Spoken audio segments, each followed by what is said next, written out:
চিহ্নিত সন্ত্রাসী গ্রেপ্তার ও অস্ত্র গোলাবারুদ উদ্ধার অভিযানে গত 2 সপ্তাহে সেনাবাহিনী মোট 26টি অবৈধ অস্ত্র ও 100 রাউন্ড গোলাবারুদ এবং আগস্ট হতে এ পর্যন্ত সর্বমোট 9,692টি অবৈধ অস্ত্র ও 2,86,854 রাউন্ড গোলাবারুদ উদ্ধার করেছে।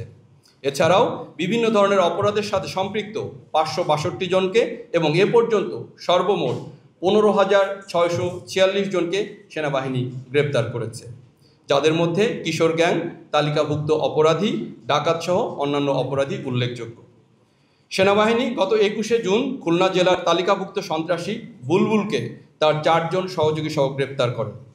উক্ত অভিযানে একটি অত্যাধুনিক বিদেশি পিস্তল, একটি দেশীয় পিস্তল, একটি শর্টগান এবং 2 রাউন্ড অ্যামিউনিশন উদ্ধার করা হয়। উল্লেখ্য যে সন্ত্রাসী বুলবুল গ্রুপ নামে একটি সন্ত্রাসী গ্রুপের নেতা।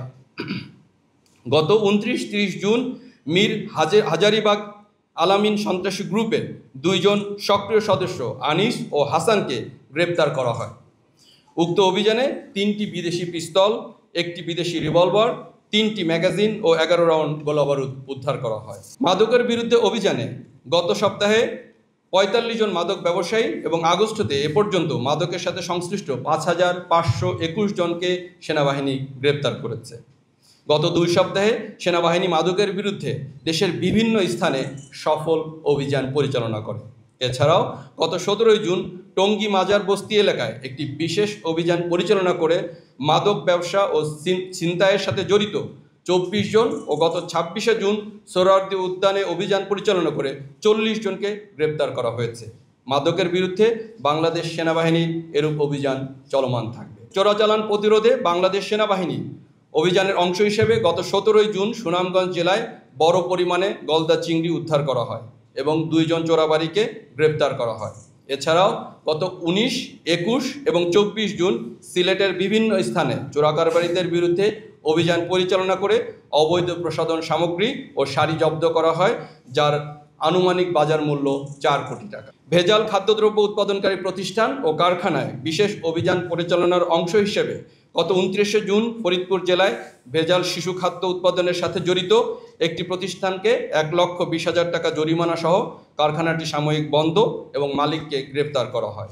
গত 22শে মে স্থানীয় মাছের ঘেরের আধিপত্য বিস্তারকে কেন্দ্র করে অভয়নগরে কিছু সংখ্যক বাড়িতে স্থানীয়রা আগুন ধরিয়ে দেয়। পরবর্তীতে বাংলাদেশ সেনাবাহিনী নিজস্ব তহবিল হতে বাড়িসমূহ পুনর্নির্মাণ করে দেয়। এতে স্থানীয় বাসিন্দারা বাংলাদেশ সেনাবাহিনীর প্রতি অশেষ কৃতজ্ঞতা প্রকাশ করে। গত 22শে জুন উত্তরায় নিজ বাসভবনে সাবেক প্রধান নির্বাচন কমিশনার জনাব AKM নুরুল হুদা মব ভায়োলেন্সের শিকার হন। এ প্রেক্ষিতে 22শে জুন তারিখে ঘটনার পর সেনাবাহিনী মব ভায়োলেন্সের ঘটনার সাথে সম্পৃক্ত ব্যক্তিদেরকে গ্রেপ্তারের চেষ্টা শুরু করে। তারই ধারাবাহিকতায় র্যাব ও অন্যান্য গোয়েন্দা সংস্থার সহায়তায় সেনাবাহিনী গত 23শে জুন তারিখে উত্তরা থেকে উক্ত ঘটনার সাথে জড়িত মোহাম্মদ হানিফকে গ্রেপ্তার করে পুলিশের নিকট হস্তান্তর করে। কিন্তু 25শে জুন তারিখে উক্ত ঘটনার মূল হোতা মোজাম্মেল হক ঢালি আদালত হতে অগ্রিম জামিন লাভ করে। গত 26শে জুন কুমিল্লার মুরাদনগরের একটি গ্রামে সংঘটিত নারী নির্যাতন ও বর্বরতার ভিডিও ছড়িয়ে পড়ার পর বাংলাদেশ সেনাবাহিনী অবিলম্বে স্থানীয় প্রশাসন ও পুলিশের সঙ্গে পরিস্থিতি নিয়ন্ত্রণে কাজ করেছে। মূল আসামি ফজর আলী সহ আরও 4 জন ভিডিও ধারণকারীদের গ্রেপ্তার করা হয়েছে। সেনাবাহিনী ভুক্তভোগী পরিবারের সুরক্ষা ও সামাজিক মর্যাদা রক্ষায় পূর্ণ সহযোগিতা করছে। কালার এক্সপার্ট, জর্জ স্যাপ এবং মাইল্ড অন হ্যান্ডস টেকনোলজি সমৃদ্ধ অরিক্স ক্রিস্টাল ওয়াশ আপনার লন্ড্রি এক্সপার্ট।